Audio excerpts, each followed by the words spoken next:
Salut à toi, c'est Guillaume sur Gullit Carp Fishing. On se retrouve cette fois-ci pour un nouveau format vidéo, mais avant de vous en dire un petit peu plus, je tenais tout simplement à vous remercier.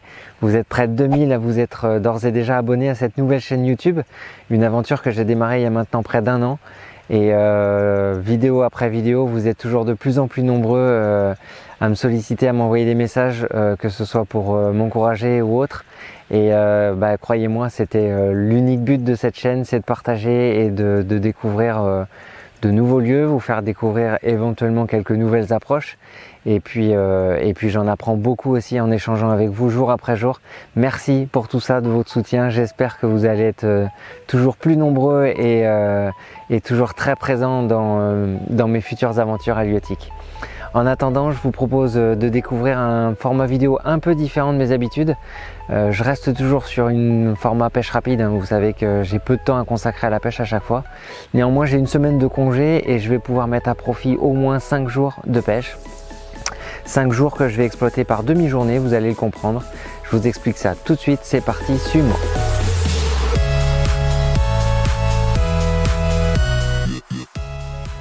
Donc je suis arrivé sur le lieu ce matin, c'est un plan d'eau donc pour lequel je vais rester très discret, vous l'avez compris, vous verrez très peu d'images de la pièce d'eau et j'en suis désolé mais vous connaissez les raisons. C'est un plan d'eau avec un très joli cheptel. Je l'ai pêché une fois, donc sur invitation de Kevin, vous l'avez compris, avec Thomas, un autre membre de la team. On s'était fixé une après-midi de pêche, on avait pêché à une canne chacun, voilà, et j'ai tout de suite compris, et Kevin me l'avait de toute façon présenté tel quel, que voilà, cette pièce d'eau regorgeait de très jolis poissons. Il y nage de belles miroirs, mais il y a également de très grosses communes. C'est clairement l'objectif de cette semaine, hein, essayer de mettre un beau poisson au tapis. Je vous cache pas que je serais déçu si j'arrivais pas à faire un beau poisson. Et puisque vous me connaissez maintenant, je déteste mettre tous mes œufs dans le même panier. Donc 2 cannes, j'ai largement la pièce d'eau. Voilà, l'étang fait à peu près 3 hectares et je suis tout seul à le pêcher. C'est malgré tout très peu fréquenté par les pêcheurs et surtout par les carpistes. Donc je vais en profiter pour mettre une canne en pleine eau. Et puis ma deuxième qui sera un peu tête chercheuse, on va dire, qui va elle exploiter en priorité les bordures. Donc ma première canne va pêcher la pleine eau, c'est clairement une stratégie qu'on a mis en place en commun avec Kevin. C'est un amorçage que l'on va tenir tout au long de la semaine tous les deux. On va disperser la même bouillette, hein. Donc c'est une bouillette qui est en test en ce moment chez Fast Fishing, une bouillette au saumon, sur une base à peu près similaire à celle que vous connaissez déjà, la MK8. Mais voilà, c'est une base aromatisée au saumon, une bille qui, je l'espère, verra le jour dès l'année prochaine. C'est pas encore fait, donc je vous en parlerai plus tard, on aura le temps d'en rediscuter. Cette bouillette, on la met en commun avec Kevin. Lui va pouvoir venir amorcer régulièrement le soir, moi donc tous les matins, vous l'avez compris. Et on va disperser sur cette zone de pêche d'à peu près 10 mètres carrés. On cherche vraiment pas à pêcher en spot, hein. On va vraiment essayer d'amorcer une zone un petit peu large. Seulement 600, 700, 800 grammes tout au plus de bouillettes par jour et chacun, par personne. Donc c'est pas plus d'1,5 kg qui vont aller sur ce spot par jour. Ça reste peu, mais vous le savez, si on veut cibler les gros poissons, inutile de se lancer dans une grosse campagne d'amorçage où on fait rentrer d'emblée les petits poissons. C'est pas ce qu'on recherche. Donc clairement, cette canne, elle n'est pas susceptible de faire des poissons très régulièrement, hein. C'est pas forcément une canne sur laquelle on va faire du rendement, mais on cible, voilà, on cible et on s'en cache pas d'essayer de faire quelques gros poissons durant cette semaine.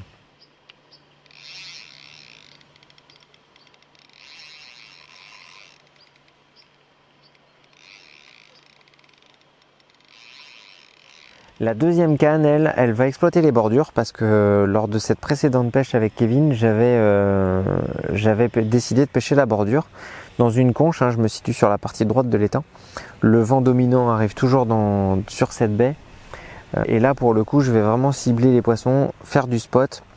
Je sais qu'il y a forcément des poissons qui passent sur cette bordure à un moment ou un autre. Je sais que je risque de tomber sur tout type de gabarit.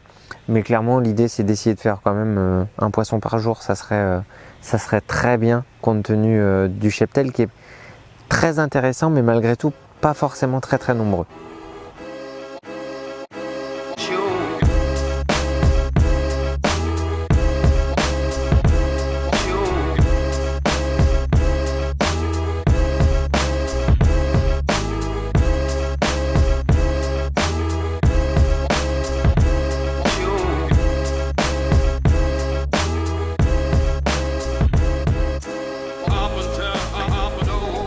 Allez, c'est parti. Donc mon approche pour cette canne qui va pêcher la pleine eau, donc je vous rappelle, c'est un amorçage sur une dizaine de mètres carrés. Donc ce que j'ai décidé de faire, c'est de disperser peu d'appâts mis régulièrement au fond de l'eau, et je vais surtout éviter sur ce type d'approche d'apporter de la graine ou des matières trop solubles ou trop concentrées en tout cas. Donc on va disperser des appâts sur une dizaine de mètres carrés, principalement de la bouillette. Pour lancer la pêche, j'ai décidé de mettre un petit peu de pelet également. Du pelet là aussi que vous retrouvez sur notre site internet. Pelet que j'ai également nappé et saupoudré des mêmes produits que les billes. Je vous en parle de suite. Donc les billes, je vous l'ai dit, c'est des bouillettes saumon. C'est des bouillettes qui sont actuellement en test. Donc celles-ci, vous ne les aurez pas sur le site internet. Néanmoins, c'est une base qui se rapproche grandement de la MK8. Avec un arôme et quelques composants différents, notamment en termes de diffusion. Mais voilà, c'est une bouillette qui, même si je l'utilise pour la première fois, voilà, je sais que je prends pas de risque avec cette bouillette. Ce que je vais faire en termes de montage sur cette canne, ce que j'ai fait, c'est que je vais proposer, toujours dans l'optique de cibler les plus gros poissons, je vais proposer un appât similaire à l'amorçage, clairement. Je vais pas chercher à mettre une flottante, un bonhomme de neige ou quelque chose qui pourrait se différencier de l'amorçage.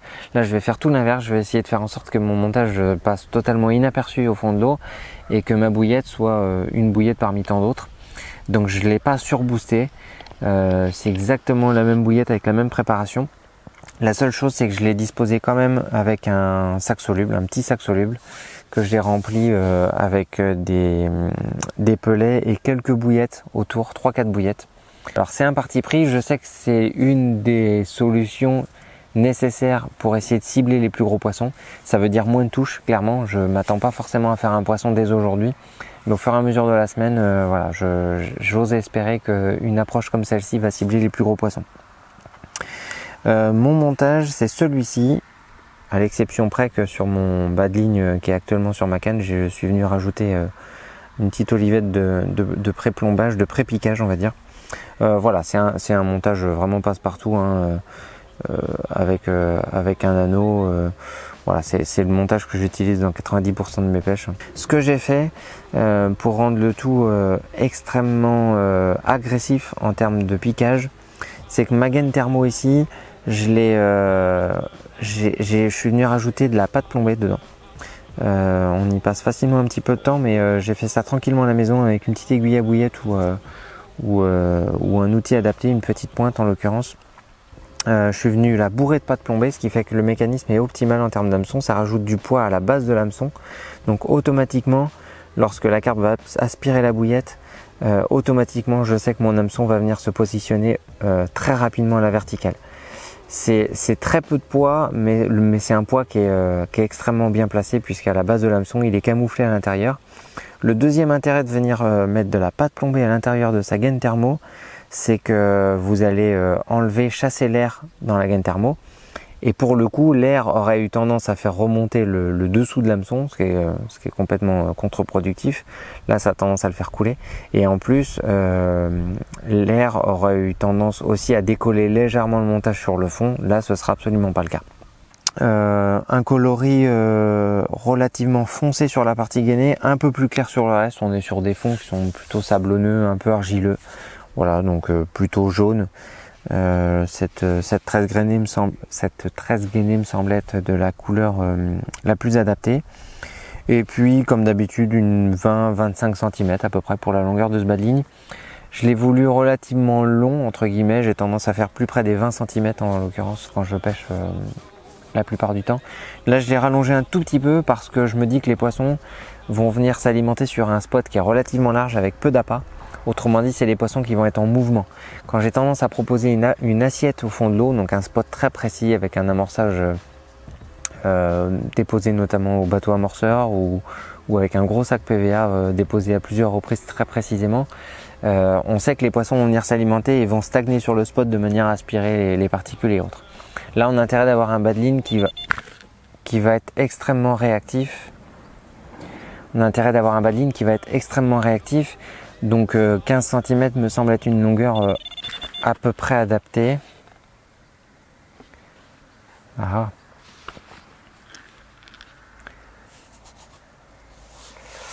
Là en l'occurrence je l'ai rallongé un petit peu parce que je sais que les poissons vont venir s'alimenter en prenant une bouillette par-ci par-là, donc c'est des poissons qui vont être continuellement en mouvement. Pour peu qu'il y ait un tout petit peu de concurrence alimentaire qui se crée au fond de l'eau, forcément les poissons vont se déplacer également. Donc voilà, j'ai tendance à rallonger un petit peu mes bas de ligne dans cette configuration là. De toute façon, ça aussi je l'adapte en fonction de ma pêche.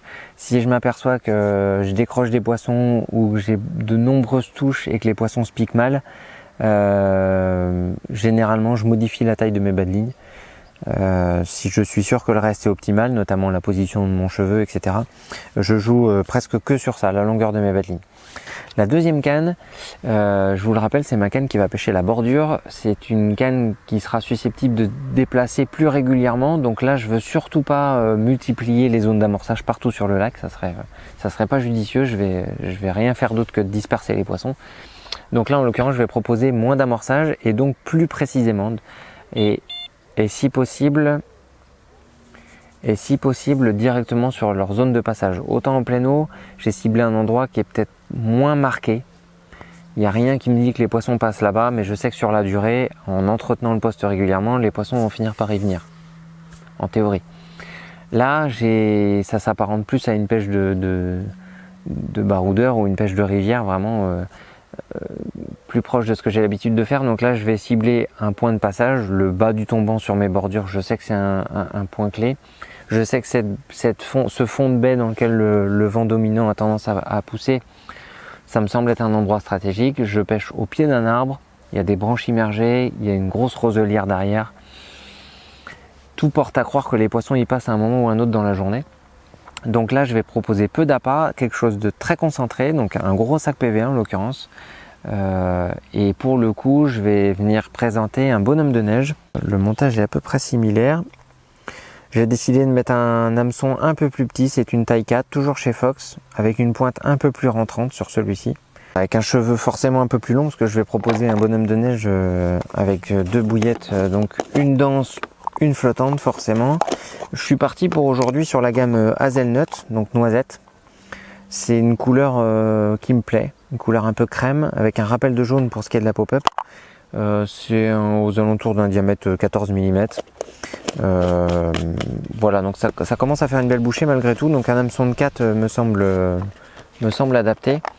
Et là aussi une bas de ligne, pour le coup, vous l'avez compris, légèrement plus court que le second, hein. Je suis plus près des 20 cm cette fois-ci. Je rajoute toujours une petite olivette de pré-piquage. De la même manière, je suis venu mettre de la pâte plombée. Cette fois-ci, j'ai pas cherché forcément à remplir la gaine en intégralité avec la pâte plombée, mais je me suis servi de ce contrepoids à la base de l'hameçon pour venir équilibrer parfaitement mon bonhomme de neige. Donc voilà. Et puis ce que j'ai fait aussi pour donner un vrai coup de boost à mon neige, je suis venu lui passer un petit coup de spray. Le spray qui se décline en plusieurs parfums. Celui-ci c'est la Hazelnut évidemment. Je suis resté cohérent avec le reste de ma présentation. Voilà, demain il n'est pas interdit que je pêche avec une pop-up écrevisse et un spray écrevisse et peut-être un stick mix carné, je sais pas. Cette canne là elle va forcément évoluer dans la semaine, je le sais.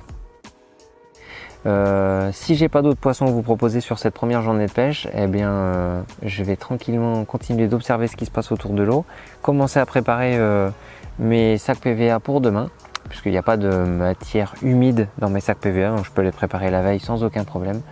Et puis voilà, je vous donne rendez-vous dans la suite de cette vidéo, évidemment dans les minutes qui suivent, mais probablement qu'on sera déjà en jour 2. Allez, à très vite.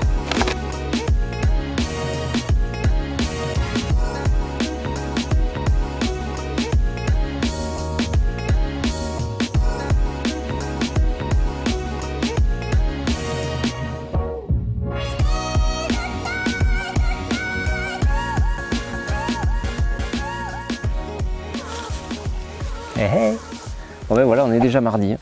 Autrement dit, c'est pas bon signe. Hier, pas de poisson. Pas de poisson et une petite mésaventure au moment de ranger ma caisse avec tout le petit tackle et malheureusement quelques plombs dedans dans mon sac à dos. J'avais un montage qui dépassait, je me suis planté comme un gros débutant. Un bon petit hameçon Fox fort de fer numéro 2 dans la main carrément. avec l'ardillon et tout. Bon bref, ça m'était jamais arrivé encore. Heureusement, j'ai réussi à m'en dépatouiller tout seul sans avoir besoin d'aller aux urgences, mais ça restera un vieux et mauvais souvenir. Donc voilà, il est 15 h, je viens tout juste d'arriver sur le poste, je viens tout juste de replacer ma première canne aussi. On change pas une équipe qui perd, je conserve ma canne de gauche toujours en pleine eau. Cette fois-ci, je l'ai avancée de au moins 3 mètres, je pense. Je l'ai mis vraiment en limite d'amorçage, mais de mon côté cette fois-ci. J'ai vu que ça marsouinait un peu devant et derrière hier. Ça fouillait du moins. Donc je vais tenter d'exploiter toujours ces 10 mètres carrés. De toute façon, je m'y tiendrai jusqu'à vendredi, mais un peu plus en avant. Et puis ma canne de droite, je vais maintenir sur ce même poste au pied de l'arbre, là sur ma droite, juste derrière moi. J'ai modifié un peu le contenu du sac. En termes d'échat, je conserve mon bonhomme de neige hazelnut, hein, je vais persévérer un peu plus. Pourquoi? Parce que hier, avant de partir, j'ai arrosé un petit peu ma berge de bouillettes hazelnut. Donc je vais conserver ce parfum là.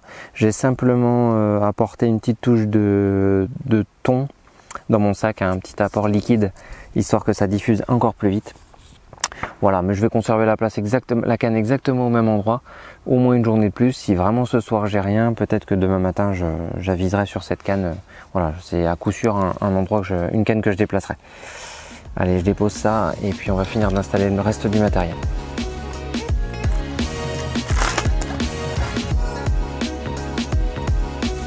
Je suis vraiment sur un fond extrêmement dur, hein. Je sens les galets et les cailloux là qui tapent dans le sion au moment de déposer. Déjà à la descente, quand on accompagne le montage, on voit bien effectivement que le montage tape sur du dur. Et puis le peu qu'on gratte un tout petit peu après, on sent le sion qui tressaute. Donc à coup sûr, je suis dans le bas de la pente. Je vais rajouter un backlead. Vous l'avez peut-être remarqué lors de mes précédentes vidéos, j'aime beaucoup pêcher en backlead, surtout quand je pêche ma berge. Comme ça on est sûr de pêcher en toute discrétion. Là ma berge, je pose à 1 mètre de la berge, donc autrement dit mon sion est à peu près à la même distance. Donc j'ai ma bannière qui part parallèlement à la berge. Ce que je vais faire, c'est que je vais poser mon backlead dans le bas de ma pente, comme ça je serai sûr que mon corps de ligne sera le long de la pente et vraiment plaqué au sol du début jusqu'à la fin de ma bannière.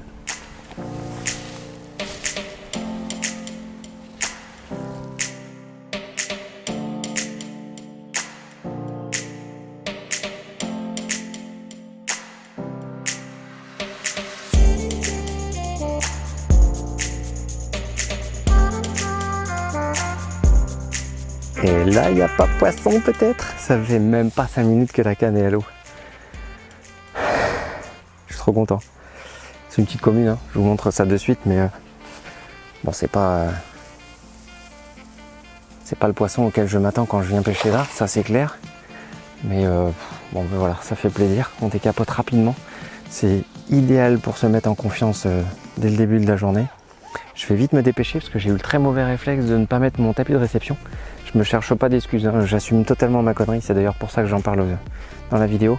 Habituellement je viens avec un petit tapis de stalking, là vous savez, tapis prêt à l'emploi. Et là pour les besoins de la vidéo, puisque je suis tout seul, ça m'évite d'avoir à manipuler des poissons sans être en totale sécurité. Eh ben, j'ai décidé de venir avec le tapis bassine. Et du coup ça nécessite un petit temps de montage et j'ai pas pris le temps de le faire avant de mettre la première canne. Autrement dit, la carpe elle est dans l'épuisette là. Et si j'ai un départ sur ma deuxième canne, je suis mal. Et puis pour la sécurité du poisson, c'est pas top. Donc j'assume ma connerie, mais j'en profite pour faire une petite piqûre de rappel. Surtout, ne faites pas comme moi, montez vos équipements de sécurité pour le poisson avant de poser les cannes. J'ai encore la preuve aujourd'hui que c'est ultra nécessaire. Allez, je me dépêche. Fais une petite séance photo, je repose la canne à l'eau avant. Pouf, ça fait plaisir. Alors surtout comme d'habitude, il est super important de s'assurer que les nageoires pectorales du poisson soient bien le long de son corps avant de soulever l'épuisette. Ce qui est le cas ici. S'assurer également sur ce genre d'épuisette où on n'a pas de poignée intérieure, assurez-vous surtout que la bannière soit suffisamment détendue de manière à ce que lorsque vous allez lever, que ça continue pas de tirer sur l'hameçon tout simplement pour ne pas lui arracher la gueule. Et une fois qu'on a fait ça en sécurité, eh ben on n'a plus qu'à emmener la petite dame tranquillement sur le tapis. Bon, puis quand je dis petite, je me trompe pas de beaucoup. C'est pas grave, vous avez bien compris.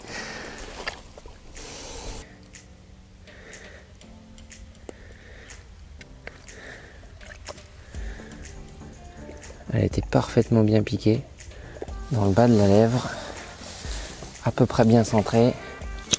Autrement dit, mais de toute façon j'ai bien compris dès le départ, c'est un poisson qui clairement n'a pas hésité à engamer lèche. Il a été en toute sécurité et il était piqué franchement, donc je vais maintenir exactement le même montage, la même présentation, la même longueur de bas de ligne, la même longueur de cheveux. Voilà, tout m'a l'air plutôt bien. Clairement, ça me met pleinement en confiance pour la suite de cette semaine. Bon, j'espère simplement pouvoir vous présenter quelques poissons un peu plus gros que celui-ci, même si on sait tous que c'est pas la taille qui compte. Mais bon, clairement, je suis pas venu là pour ça. Allez, je vous la remontre une petite dernière fois. Et puis, je vais m'empresser de la remettre tranquillement à l'eau. Elle a bien mérité, merci ma belle.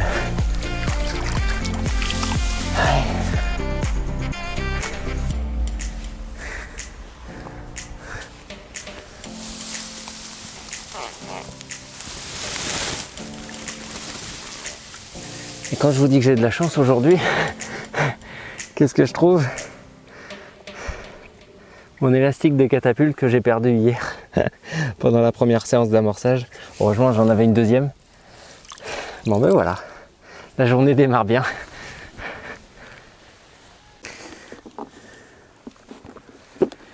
Bon, ça y est, je viens de remettre le poisson à l'eau. Première chose que je vais faire, je vais contrôler immédiatement le montage. Visiblement, il y a toujours du piquant, mais ce qui n'est pas surprenant. Là, pour le coup, cette canne-là pêche dans un fond plutôt mou, donc peu de risque d'érosion ou d'abrasion de la pointe sur des cailloux ou autre. Donc l'hameçon est comme neuf, ça me semblait évident. Le fait que le poisson soit très bien piqué au niveau de la bouche me conforte dans mon montage, donc je vais absolument rien toucher. Quoi qu'il arrive sur mon approche, je vais absolument rien modifier, je vais remettre la canne là où elle vient de démarrer. Et puis on conserve exactement le même appât et le même montage. Mais si toutefois je revenais à refaire un poisson rapidement et un poisson de petite taille, probablement que soit j'abandonnerais carrément le sac soluble au profit d'un tout petit fil soluble avec 2-3 bouillettes dessus. Ou alors je mettrais un sac soluble mais vraiment très réduit avec que de la farine dedans. En tout cas je ne mettrai pas à manger autour de manière à essayer d'écarter tous ces petits poissons un peu trop voraces à mon goût en ce début de pêche. Bon, j'avais dû vous dire que je devais être rejoint par Kevin dans la soirée. Je laisse tranquillement s'installer et je vous présente l'artiste parce que...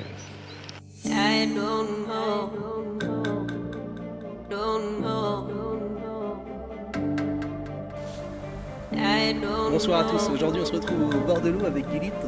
Voilà l'autre. On se boit une petite mousse et je vous le présente l'artiste.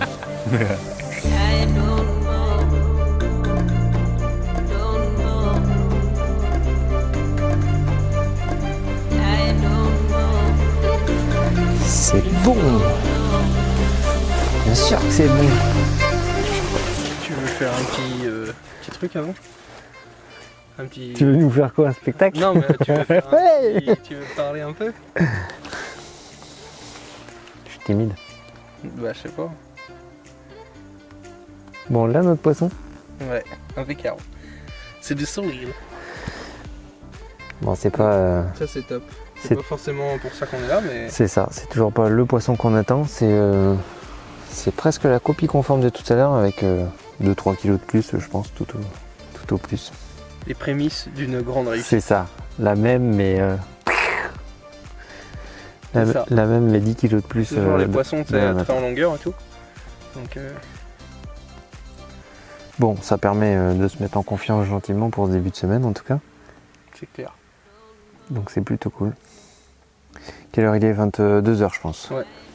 On va rester peut-être encore une grosse heure, 2 heures, grand max. Ça laisse le temps largement d'en faire une ou deux. Et puis ben, on va voir. Hein. Il n'en faut pas 40. Hein. T'as rien de plus intéressant à leur dire? Bonsoir à tous. On se retrouve. Bon, Carpentine. Ce soir, on retrouve Guillaume, armé de sa petite commune de magnifique, avec une belle robe d'écaille. Son picard, c'est le soleil. Pichou.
Et ben voilà, c'est avec mes petits yeux du mercredi matin qu'on se retrouve.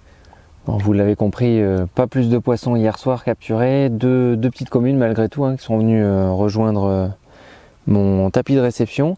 Kevin, lui, n'aura pas enregistré de départ, c'est parti remise, hein, il reviendra ce soir et probablement vendredi. J'ai enregistré ce matin une touche de brème sur ma canne de bordure. C'est la première fois qu'elle déroulait, malheureusement ça reste une brème. Et puis dès mon arrivée ce matin, j'ai décidé, contrairement au jour précédent, de ne pas réamorcer. Mais il y avait une énorme activité et puis voilà, elle vient tout juste de dérouler sous vos yeux. Une petite commune malgré tout, toujours pas le poisson recherché. Une commune à nouveau calibrée, hein, exactement le même gabarit que les poissons précédents. Bon, ça fait toujours plaisir, hein, si on arrive à dérouler régulièrement, même si c'est des petits poissons, ce sera toujours plaisant, vous le savez. Mais bon, je me répète, c'est clairement pas l'objectif. La stratégie est la bonne, je pense, hein. On a encore redébriefé avec Kevin hier soir.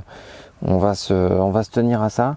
Peut-être distribuer moins d'appâts de manière à ce que les gros poissons qui potentiellement pourraient passer sur le spot et être un peu plus observateurs ou attentifs sur cette suractivité des bancs de petites communes, eh bien en mettant moins d'appâts, peut-être qu'on va faire jouer la concurrence alimentaire et on espère que les gros poissons chasseront les petits plus rapidement en fait dès le début de la pêche. Voilà, allez, c'est tout ce que je peux vous dire. Je vais prendre le temps de faire une petite séance photo rapide avec ce poisson et puis on va lui désinfecter la bouche rapidement. On voit une légère trace de piqûre, mais quel plaisir de retrouver des poissons avec des bouches aussi vierges. C'est évidemment la première fois qu'elle se fait attraper, ça se voit, c'est clair. Voilà, c'est toujours plaisant de toucher des si beaux poissons, quelle que soit leur taille en fait. Allez, let's go.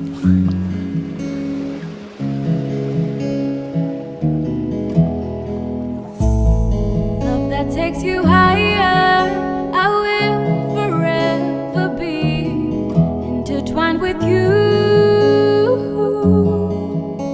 Where the sun never goes down and time has slowed down. Would it be too crazy if we decided to stay forever?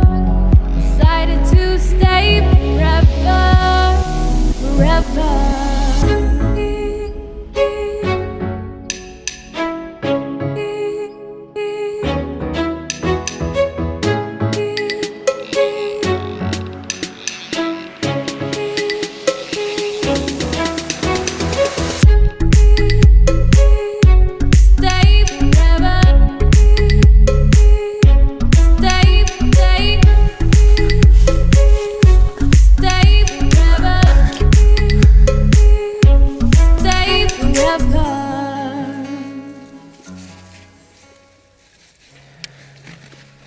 Celle-ci fait plaisir, croyez-moi. Un poisson qui se rapproche enfin du gabarit attendu.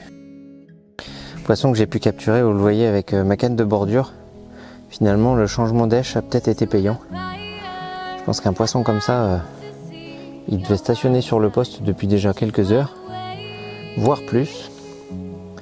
Et bizarrement, peu de temps après avoir changé mon èche et la présentation, le fait de ne pas présenter une èche décollée du fond, eh ben ça a fini par payer. Alors c'est peut-être pas la seule explication évidemment, mais pour l'instant c'est la seule analyse que je puisse en faire.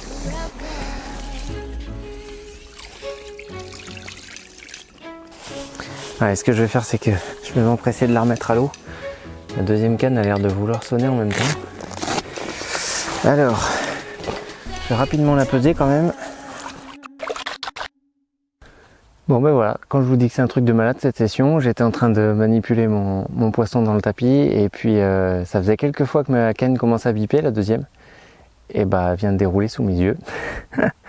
Je venais juste de mettre le poisson dans le tapis, donc ça se passe plutôt bien pour elle. J'avais eu le temps de remonter l'épuisette, vous voyez comme quoi c'est un truc de dingue. Et bon, ce poisson là je vais pas le mettre dans le tapis avec le deuxième, hein, j'ai pas de temps à perdre là concrètement. C'est une jolie petite commune encore, mais un poisson qui fait dans les 5 kilos. Prise toujours sur ma canne en pleine eau, donc voilà, même combat. Je suis attelé à pêcher ce banc de petites communes là désespérément. D'ici demain, il va falloir que je m'organise pour trouver une autre solution. Je vais laisser pêcher Kevin ce soir sur ce même spot. Peut-être que lui va réussir à débloquer la pêche sur les plus gros poissons. Bon, je débrieferai avec lui dès demain matin ou dès ce soir, et puis affaire à suivre. Allez, je remets celle-ci à l'eau et puis on enchaîne la séance photo. Et puis il faut que je rentre parce qu'il est midi.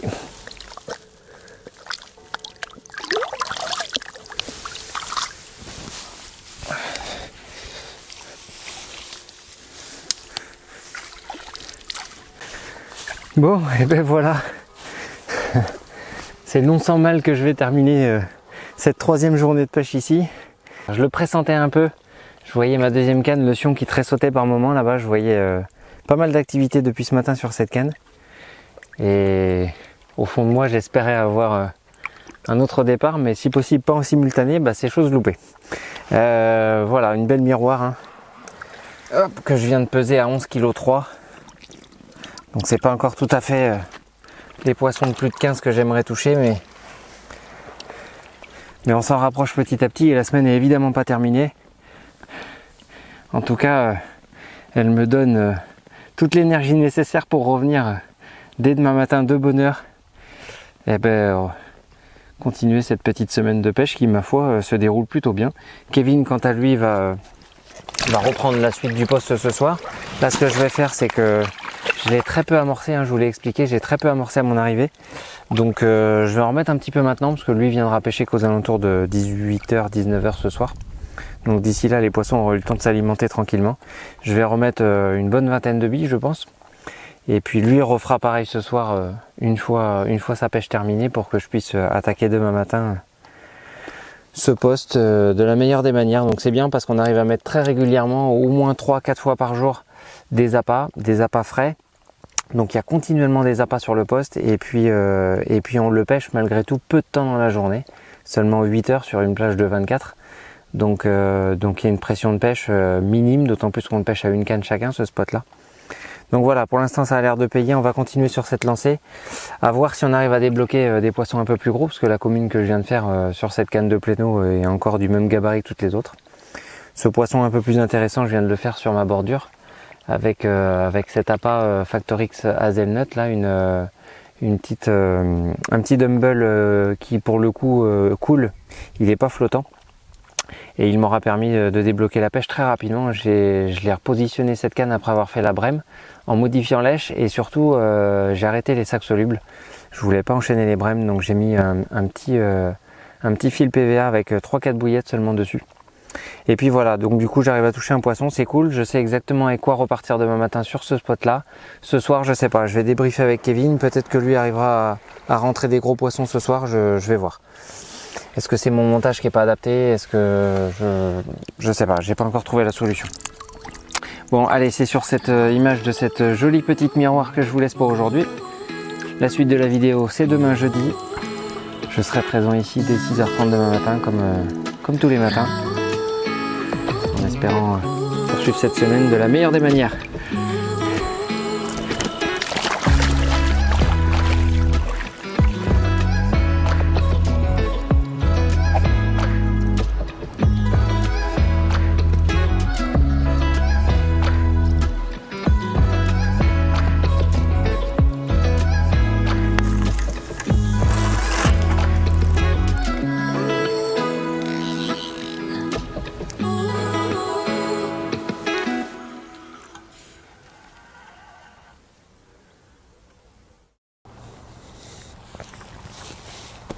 Allez, salut, on est jeudi matin, on est sous le soleil toujours, il est 8h30 et quelques nouvelles de Kevin hier soir d'abord, il m'a envoyé une photo.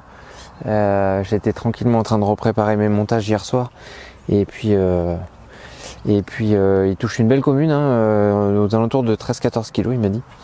Donc c'est plutôt cool sur l'amorçage en plus, donc c'est signe que ça y est, les poissons rentrent en nombre et surtout avec des gabarits de plus en plus intéressants, donc ça c'est plutôt cool.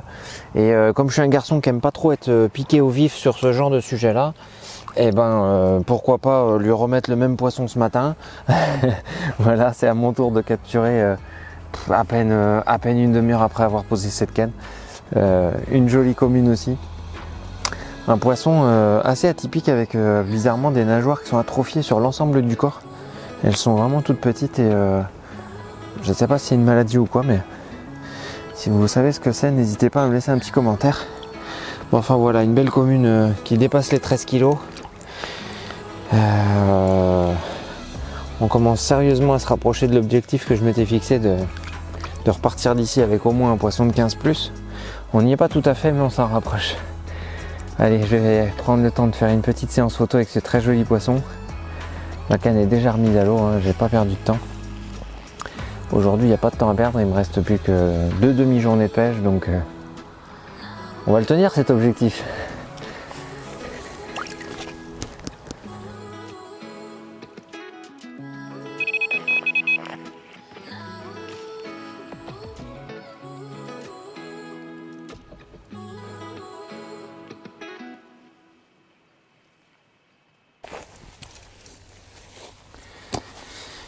Bon là concrètement c'est la deuxième fois consécutive, là, coup sur coup, que je viens d'avoir une touche sans suite, là, une belle tape. Je crois pas trop au poisson qui vient se taper dans la bannière parce que avec le backlead et le fond est plat jusqu'à mon spot, donc je vois pas comment ce serait possible, surtout 2 fois de suite, donc je vais quand même vérifier le montage et puis effectivement je m'aperçois que la pointe de l'hameçon est légèrement émoussée, donc du coup je vais tout de suite remplacer le montage. Bon, il n'est pas impossible qu'au fur et à mesure des jours, les poissons deviennent un peu plus méfiants sur le spot malgré tout. Même s'ils se nourrissent plus rapidement, ils se méfient peut-être de la présence d'un montage au fond de l'eau. Donc du coup, je vais partir sur un bas de ligne à peu près similaire, de la même longueur, mais extrêmement souple, hein. C'est de la tresse non gainée pour le coup, que je vais venir plaquer au sol avec des petits kickers là qui viendront plaquer le bas de ligne au fond. Le même hameçon. J'ai rallongé un tout petit peu mon cheveu. J'ai mis au moins 5 mm de plus là, ça le fait se mettre un petit peu plus loin de l'hameçon. Je me dis que ce sera peut-être aussi une façon d'éviter les attaques des tout petits poissons.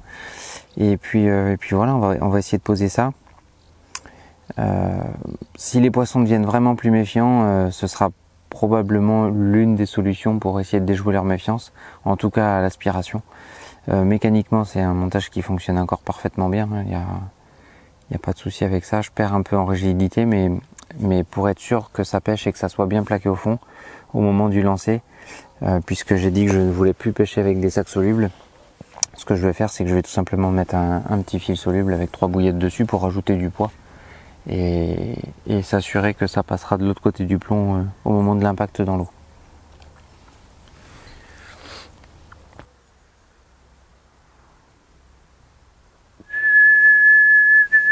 Non, je déconne, tu t'attendais quand même pas à voir un départ en live là, rassure-moi. Bon, il est midi, le temps pour moi de remballer tout ce matériel. Je vais préparer tranquillement tout ça pour demain matin, vendredi, dernière demi-journée de pêche sur ce spot. Le contrat est rempli pour aujourd'hui, hein. Peu de run c'est sûr, mais voilà, un poisson de taille intéressante. C'est ce que je cherchais à cibler, donc c'est la preuve que la stratégie mise en place est en train de payer.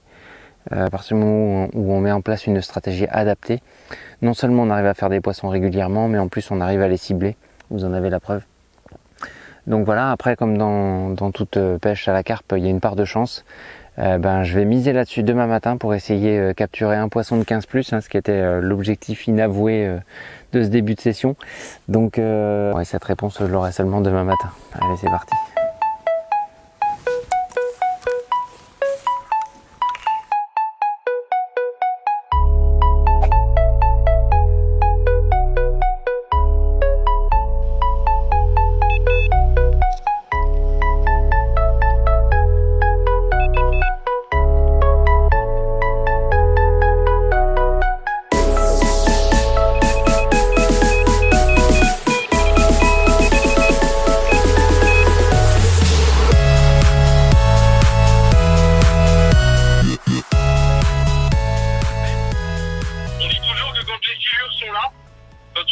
Généralement, c'est des belles carpes. Ouais. Les grosses carpes cohabitent avec les silures. Les petites se font chasser le cul. C'est sûr. Et les grosses carpes cohabitent. Hein. Et ça peut aussi, en quelque sorte, nous aider pour faire des bons poissons. Mais bon, là, il te reste quoi, 1h30 de pêche? Ouais, 1h30 tout pile. Ouais, donc, ouais, Ah, ça laisse le temps, hein. 1h30, on est large. totalement. Hein. Pas ramorcé, Une tu vois, déjà. Une demi-heure pour finir de bronzer, une demi-heure pour faire le poisson, une demi-heure pour faire la photo, impeccable. Voilà, impeccable. Allez, on fait comme ça, je te rappelle dans une demi-heure et je t'envoie une photo avec la canne qui cintre et puis je la pèse une demi-heure, 3/4 d'heure plus tard. Puis je te redonne le poids. Ouais, bah ok, pas de problème. Bah écoute, je te dis à tout à l'heure alors. Je l'annonce à 17. Hein. 17. Ouais. Ok, pas de problème. On fait comme ça. Allez, à tout à l'heure. À tout à l'heure.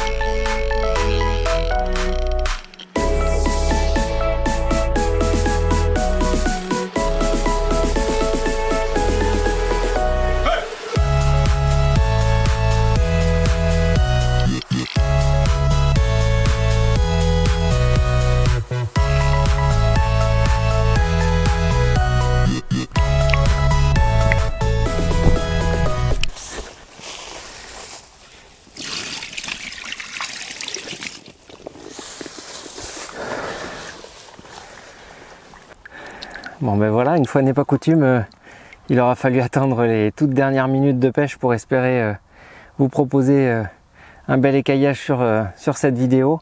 Ce sera très probablement, même s'il me reste une canne à l'eau, hein, vous l'avez vu, ce sera très probablement le dernier poisson de cette semaine de pêche.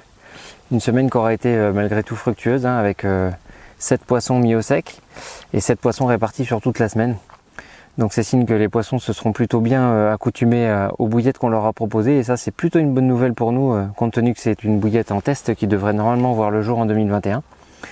Donc voilà, ça fait plaisir de terminer sur un poisson qui, je vous le cache pas, n'était pas celui espéré aujourd'hui. Hein. J'avais un petit peu modifié mon approche de manière à cibler un peu les poissons, donc je m'attendais pas à avoir de nombreux départs aujourd'hui. Ça a été plutôt le cas. J'ai loupé le premier départ en milieu de matinée sur ma bordure.